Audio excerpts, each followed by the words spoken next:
when we were discussing at the very onset, well, what do you think about the war, about this and that, and Ukraine and this and that? Well, I live in Canada. Like, besides the fact that it's going to create consequences to me, it's not my problem. And if it wasn't for TV, which is propaganda, and if it wasn't for the news being pumped to brainwash me, if you don't even know what's really going on. As far as you're concerned, it's all made up, and most likely it's mostly is, and it genuinely is, which is a whole other conversation. So this is not, what does the tree in the middle of the forest at 20 million miles away falling from you, does it hurt your heart? You don't care. It has nothing to do with you. You have no business with it. Will it not have effects on you at some point? Let's pretend that the butterfly effect exists. Yeah, but that effect is calculated in the big picture, and it will have an effect, and you'll adapt accordingly. So, do I care? Well, no, I don't care, and I don't want people to suffer, but it's not my problem, and I don't know what's really going on. And what am I going to do? But what I'm going to be affected by, which are the consequences that I care about, because the butterfly effect of whatever is happening, seemingly or not seemingly over there is happening, will affect me and will affect the people I care about and the people they care about. So if I can help in that regards, I will. If I was in a position to assist over there, if I was, I most likely will. So, but I'm not in such a position, and it's not my problem, is it? So people say, well, then you don't care. I'm like, no, why should I care? It's not my problem. I have my own problems. We have our own problems. And the morons in our society and the idiots who are on the internet and social media pretending to care about what's happening in a country at the other end of the world that you didn't even know where it is on the map, with their bullshit righteousness and compassion, I'm like, you're going to burn in hell in a couple of months. And you mean to say that you're concerned about people over there? The hypocrisy is endless. You have people in your own country, let's say Canada, who are trying to fight so-called for freedom, and you do nothing, but you're concerned about people. Like, the hypocrisy is just endless. So I don't have time for this. I'm not going to enter into such a conversation. Just the fact that I'm speaking about it annoys me. Right? So you can't live for other people. You can live for yourself. And if you can be of service, I say it all the time, if I can be of service, I gladly will. Well, if I'm to be of service, let me be of service. I will never say no to a person I can serve. Of course not. It doesn't matter how. But if I cannot, what do you want me to do? Be worried about a tree that falls in the middle of the jungle over there? It's not my problem. It's the tree's problem, and it's all the other trees around and the creatures that live in the tree. It's their problem. So this mental concept of caring, it's a little gay. No, it is. It's a little like, relax. You're like oversensitive and pretending that it's like a person crying watching a movie. I'm like, you got a bunch of emotions that you haven't unprocessed. You haven't processed, and then you need to live it through vicariously through other people's experiences or the stories that you're telling yourself that other people are living, so that you can, like, I'm like, just talking about it makes me nausea. I'm like, it is not my problem. You know what my problem is? My problems. And the people I'm associated with, and this is a special juncture in time, and whether it's in the code or not, one still has to navigate through it. And we want to navigate through it as smoothly as possible and put ourselves in the best position that we can in order to be able to assist the most people we can when we're in a position to help the people. But first, you need to be somewhere stable so that you can be of service to people if you are to be of service to people. But you need to be in such a place. So what's going on at the other end of the world, as far as I'm concerned, is of no concern to me besides what's of concern to me, which means the side effects or the consequences. And once again, because people are so gullible, they embark and, well, how could you say that? There are people, I'm like, first of all, these are narratives. Narratives are constructed and you're being caught in the bullshit. I've been studying this for way too long to be caught in any bullshit or any narrative. And through the narratives, there are people who suffer. And that's a fact and that's a reality. And my heart goes out to them. I wish them the best. It's their life, and there are some kind people who are going to do their best to assist them as they can, and good for them. But life goes on. And it's not to say you don't care. It's like, well, what am I going to do? How's that my problem? And technically, if it wasn't for the internet And technically, if it wasn't for all this media bullshit, you wouldn't fucking know. Just like there's war going on every fucking day on earth. You don't know about it. Nobody tells you about it. Never see you shed a tear or have one of these tribes or countries flag on your bullshit internet. This is virtual signaling so that they could pretend that, and this was part of their trip. And are you enjoying virtually signaling that you're virtuous? Amazing. Whatever floats your boat. In the meantime, and this is what I find ironic, I'm like, well, the world is in shambles. It is being literally reformatted at a speed that is unprecedented. It will only accelerate. And if I were you, I'd be concerned with your own fucking problems. And when you got that shit going on for yourself and you got things settled, if you have some spare time and you can help other people, go ahead. But it's sensitive. It's like, well, what do you mean you don't care? I'm like, not care makes it you a bad person? I'm like, no, I said I care and I don't care. Like I said, I care about the cat. He's in front of me and you're hurting the cat. Okay, I care. If I can do something, I will. And how's it going to change anything in my life? Well, technically it doesn't. That's what I'm trying to say. And this is a place that people have a hard time to understand. Either they feel like, well, I'm a bad person because I should care. I'm like, no, you shouldn't care. You should care about yourself. You should have enough care to take care of yourself and take care of your loved ones and put yourself in the best position that you can in order to be of service to the most people that you can at some point. And what you cannot control is not in your hands to control. So you don't worry about things you cannot control. Your job is to flow and navigate through them. And you need to be intelligent enough to do that. So while people are buying into this bullshit, and like I'm saying, I'm 100% certain that there are genuine people going through a hard time through that process. Yeah, but people in Palestine have been going through a hard time for 1,000 million years. Nobody cares. Well, some people care. So what I'm trying to say, there are actually people who are having a hard time. Casualties of wars. Yeah. This is what happens in the zoo. Some people get crushed and the rest go on. What are we going to do? So if you're in a position to do something and you can be of assistance and your assistance serves, you do what you got to do. But at the end of the day, it changes nothing in your life, and that's being honest. You're going to go at home and you have a hot bath and your shower, and for the time being you have your food supplies and you can click on your Amazon and buy your bullshit.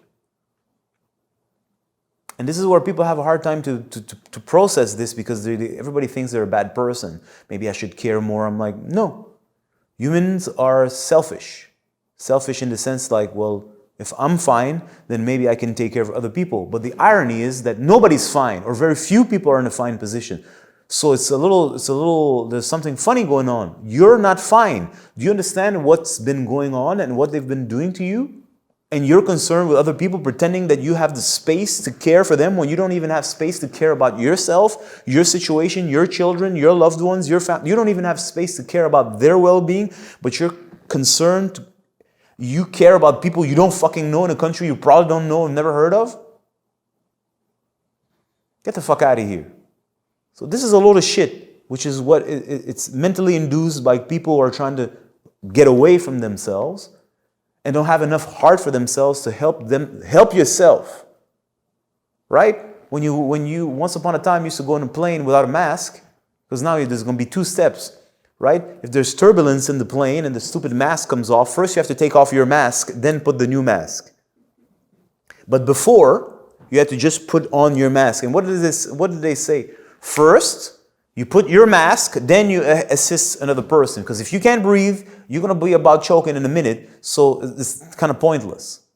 So first help yourself. And as you can see from the situation in the world, your average person doesn't know what's going on, has no sense of what's going on, and has no care about what's going on and what they are already experiencing and what they're about to live more.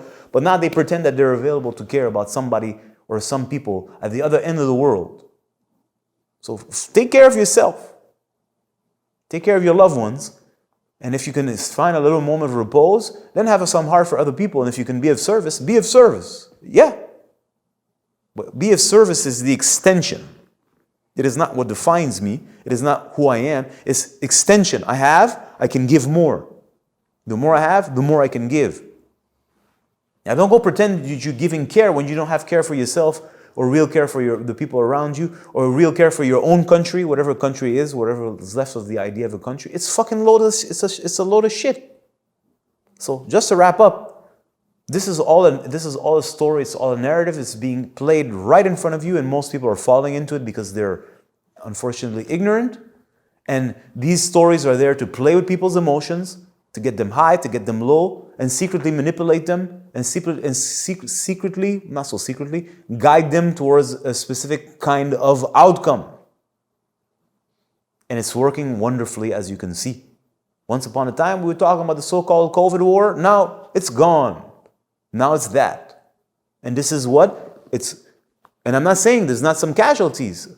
I'm sure there are. Quite frankly, I don't know. I don't believe anything that comes through the media, nor alternative media. I don't believe anything. But I can sense what's happening because I can feel the turmoil within myself, right? And that's it. So we'll see now what this so-called war over there, what it's going to lead to, but it's already being set up as they're already warning you of cyber attacks, this and that, and do. Now you should care about that. Because when they, I don't know, the 14th, 15th, 16th of February, at some point, the Canadian banks were jammed, all of them, for a couple of hours. You should care about that. You should care. That's Canadian bank, we're in Canada. 15th, 16th, I forget the date. So let's say it was the 16th of February. It's around that time.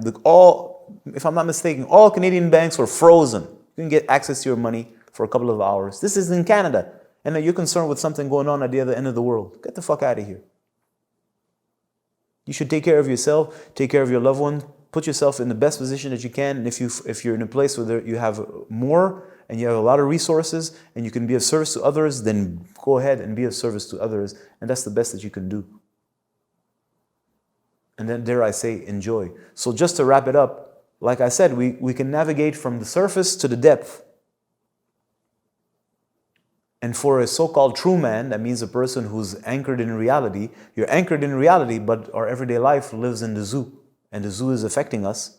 But I'm anchored in reality, and it's reality, dharma, that is nourishing me. But I'm living in the zoo with everybody else. Aren't I? Aren't you? Or aren't we all? But when we spoke about at the very onset of all of this big picture, I have a big picture. I have a big picture of what's happening within the zoo, a big picture of what's happening in the zoo. And then there's a macro picture and a cosmic picture in which I can anchor myself, which nourishes me and guides me through the process. But at the end of the day, whatever is about to happen is going to affect me, just like it's going to affect you, just like it's going to affect the rest of the peeps. But my experience may very well be different because I don't perceive it the same way. I don't experience it the same way. I don't respond to it the same way. And then that makes me much more swift and fluid and adaptable. So when they try to trigger me, I don't get triggered. I don't care. Because I know where to focus my attention. And I know what's the intelligence guiding me through all of this. Anyways, all this to say, my heart goes out to all the people, because all of us, it's not the people just over there. Everyone on earth is being squeezed, myself included. So every single time I have a body pain, let's say a tooth pain, or I had a surgery, and I'm in agony, immediately somehow part of me thinks of all the other people who are going through the same thing. And my heart goes out to them, because what a special place to be. To a very particular moment, it's very humbling, and you can feel it's an instant that can last. All these people are all connected somehow, and you're with them, and you're having that specific moment. Generally, it doesn't last for so long. Some people stay there stuck for months, years, maybe all their lives. But me, I'm just passing by for a couple of minutes, hours, days. And you're in pain. Well, right now, all of us on this planet are being squeezed. They so happen to be squeezed now a little more intensely, so it's creating a lot of heat. But all of us are in it. So my heart goes out to all the people, myself included. I have heart for myself. And my prayer goes out to, I pray for you that you have the foresight to adapt and flow and navigate and get through yourself across. But like I said, it's not my problem. I'm not here to save you. Everybody's, at the end of the day, in it for themselves. We have so many resources, and so it's going to sound like not nice, but what do you want me to tell you? Not everybody's going to get across. So what are you going to do? You do what you got to do. You help those that you can, and that's life. We say in French, c'est la vie. And am I going to cry? No. Like I said, I care and I don't care. I'm going to do my best. I'm here to serve, but I'm not going to cry that over there's a tree that fell. That's life. And like I said, the process and the study of life gives you insights and helps you to understand it, understand what's going on. So it appeases you. You don't see it as something bad. You don't see it as something evil. You don't see it as something unfair happened to them. It's karma. Everyone is reaping the fruits of their actions, which is the basic law at the essence of our creation. Well, as you sow, so shall you reap. So everybody is reaping what they have sown. So who am I to interfere? And who am I to say it's bad? And who am I to say it shouldn't be this way? No, it's exactly the way it should be. Which doesn't mean to say I cannot have heart for you, and if I can be of service, I will. But it's like I don't feel that something bad is happening. I genuinely don't. Is it comfortable? No. We here in Canada have gone through during this COVID nonsense, very hard times and this unpleasant times. And when they're squeezing and they say you can't do this and can't do that, we're all squeezed and we're all stuck in our fucking spaces and we're just like, and everything heats up and you got to find a way to channel your energy productively. Like, no, I feel it. It's not fun. Am I going to be a victim? I am not a victim. I never live as a victim. I will never live as a victim. This is not for me. There's always a passage. And it is for you to find the passage. And if you don't have the capacity to find a passage, you find yourself people who know how to find the passage and be of service to them so that they can have you tag along because you need to find the passage. There's always a passage. If there's anything you can learn, there's always a passage. Ask a dude who does jujitsu who knows what the fuck they're talking about. There's always a way out, an escape. They will call it like this. I don't call it an escape. I call it a passage. But you have to become so small. In other words, your ego meaning your constructed personality, that means everything you're attached to, everything you identify to, has to become so little that you can pass through the head of a needle. Because the more you're big, meaning the more you're identified to your ideas, the more you're big. The more it's hard for you to pass because you're tense. The less you have and your identity is held, you're more like water. I'm not going to say be like water.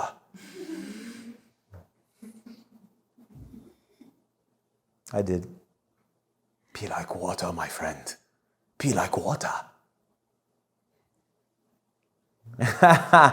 Anyways, back to what I was saying. So that's a hard thing for people to grasp because they live at the surface. And at the surface, there's no such thing as karma. There's no such thing as code and action and reaction. And there's no such thing as vectors of forces that lead to the inevitable. These things don't exist. Everything is coincidence or bad luck or good luck. Fair, unfair. That's where they live. But if you live in such a world, what agony you live, man. There's no intelligence. There's no law.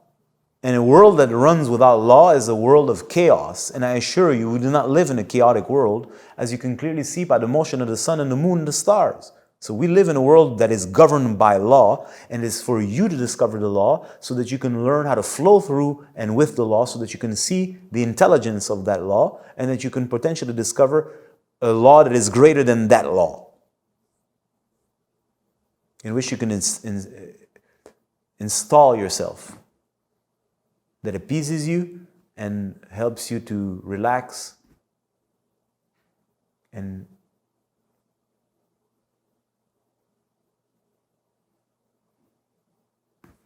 be with everyone.